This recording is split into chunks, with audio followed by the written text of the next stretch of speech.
Oh shit, what's this? That's right, folks. The Hero 7 has come in officially, so excited to do this thing with the new video for you guys today. I'm still doing this on the iPhone 10, excuse me. But time to retire this thing, and I'm pretty excited because this is the first GoPro ever with stabilization built in, and it's supposed to be awesome. So I will do the rest of the video on this camera once it's all charged up. And let me know, guys, what you, excuse me. Let me know what you guys think in the comments in terms of the difference between the audio and video quality on the iPhone 10, which once again I'm shooting on and have been shooting on for pretty much a year since I've got it. So I only use the old GoPro 5 for the in-car stuff with the tracks. So excited to get this thing charged up and see what you guys think. What is up, y'all? Welcome to the channel. Hugo Allen checking in on a Thursday afternoon, evening, and yeah, it's a cloudy day after Halloween, and I'm on the new GoPro Hero 7 as promised, and we'll see how this goes. So got a little wind going. Hopefully it's not too bad from an audio standpoint, but thought I'd give you guys a little garage update and just talk about what's going on in terms of all the vehicles and where we're going over this winter since racing season is over. So I figured we would start with the Ram here, brand new Ram. If you haven't seen the Ram and don't know what we're talking about, I will link the whole purchase of this right here. But basically this is the brand new Ram for the channel. It's 2018 Ram 2500 Cummins. 4-wheel drive sport package. I've had it for about a month now, and we have almost 1,000 miles on it, about 850. As you can see, it is the diesel, it is the Cummins, like I said, with the sport package, things like the Bilsteins right there, skid plates, stuff like that, the 20-inch wheels and the all-terrain tires. Like I said, if you haven't seen the video, just watch it, but it's got quite a few options. It was a pretty sweet truck, and I saved a bunch of money on it. And this is what's going to be towing the Evo next year to Grid Life. So once again, we are doing Grid Life, folks, so get excited. For the folks that did see the Ram video, new stuff here. We got the mud flaps on. Haven't had a chance to put the HIDs in yet. It turns out it's a little more of a project than I thought in terms of the actual installation of them. I have to take out the whole front grille. A lot of the stuff on the front bumper cover in general, like the upper area, so it's just not that ideal, so it's going to take some time. But either way, those are coming, and I am thinking about swapping out the tires as well, so putting something bigger on, a little more aggressive. I'm thinking a 35 by 12 and a half.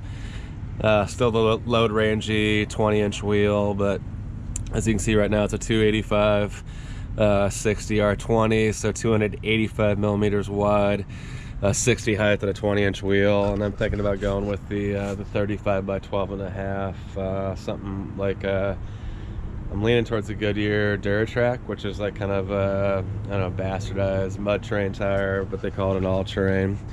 So that's what I'm leaning towards there. I haven't cleaned the inside of it yet, but this thing is pretty badass, for the record. Very roomy, and it's got all the amenities and more versus the Jeep. The Uconnect's way better, heated and cooled seats, all the good stuff. I honestly love this thing. So much more to come on this, and let's go take a trip in the garage here and see what we got in the garage. I've been working really hard on the Evo, and just hope you guys are excited here. What's up, Hugo? Hope you guys are as excited as I am. But I literally probably have almost 30 hours of polishing in this thing at this point. It was a mess from sitting outside at Adam's place last year in my driveway because of the Jeep, being in the garage. I'm just gonna open it so you guys can see it a little bit better. Get a little bit better light in here. But basically, I am at this point done with the heavy and correcting compound of the process. So heavy correcting compound, and then the medium correcting compound. And as you can see, hopefully this new GoPro picks it up, but I mean, it's looking ridiculous. This is honestly the best it's ever looked outside the road chips in the car. From having 50,000 miles and racing the shit out of it. But remember, I had the door dings pulled out a couple months ago, but this thing is looking so good. So good, honestly. I wish the camera could pick it up, but it looks unbelievable. So the next step will be, so this is what I've done so far basically, is the correcting polish, and then the heavy correcting compound, the blue stuff over here. But honestly, I don't know how many rounds of heavy correcting compound, but this stuff right here. And then I went to the correcting polish, and now we're at the finishing polish stage, which I just started. I think it's been hit with one round of that on the roof and basically the top of the car. But that's where we're at right now. I've went through probably 6 or 7 pads on this thing, and it's really starting to come together. I'm gonna get some touch-up paint and touch up the chips on the hood and the roof and some other areas. I thought about doing an actual respray of the front bumper and the hood, but I just think with this being a race car, it's going to be overkill. It's going to get beat up, and knowing my luck, I would spend all that money to have it look great, and I'd crash it in the first race into the tire wall or something or whatever. So I'm just going to try to make it as look as good as I can with the stock paint. So once again, stock paint on this thing. I mean, look at that. Once again, hope this camera picks it up. But that's basically what's going on. We'll be dropping this bad girl off in the next few weeks here. The big surprise for this video is the fact that I did get the roll cage ordered up officially this week, right before Halloween, and we should expect it here in the next 4 weeks. And I'll drop another link in the video for the company that we got it from, along with some actual video coverage, so you guys can see what we're dealing with. But it's a 12-point rally cage, basically, for cars that do rally, like Pikes Peak stuff, basically rolled off the side of a mountain and walk away and live. So with that being said, that's when it's going to go in. It's going to go on a huge diet, big diet, and everything's getting gutted. So it's going to become straight up a full-on race car. So really pumped on that. I know you guys owe you a big update on the MR2 as well.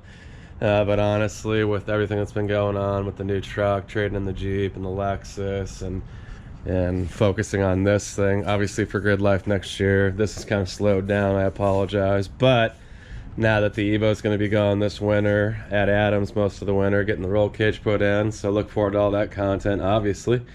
But we will be doing some stuff with this in the garage. I can't promise you what we're going to do with it, but the goal is to get a computer in it and just basically start going through it and then beginning the process of making it right and making it straight and perfect. And I really want this thing to be more of a show car when it's all said and done. So something I can take to like a Cars and Coffee, drag strip once in a while, but mainly a show car. So once again, hope you guys are excited with the truck back here. I'm going to wrap this video up. I think this is about all I got to say, but hope you're pumped with the new truck right here, the 2018 Ram Cummins, to tow the badass race car here.